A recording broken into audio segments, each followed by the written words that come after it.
Hey everyone, welcome back. Did Phantom Wallet stop using Face ID on your iPhone, so now you have to enter your passcode every single time? The fix is in your iPhone settings, 30 seconds, no login needed.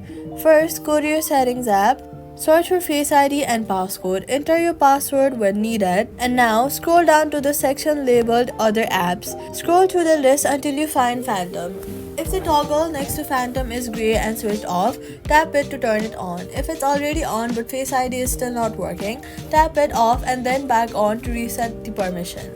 After changing the toggle, close Phantom app completely from a recent tab by swiping it up from the bottom of the screen and swiping it away. Then wait for a few while and then reopen the app. After changing the toggle, it should prompt Face ID automatically.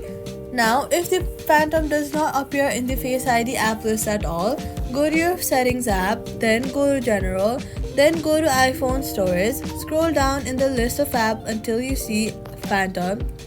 Once you find it, click on it, then click Offload app.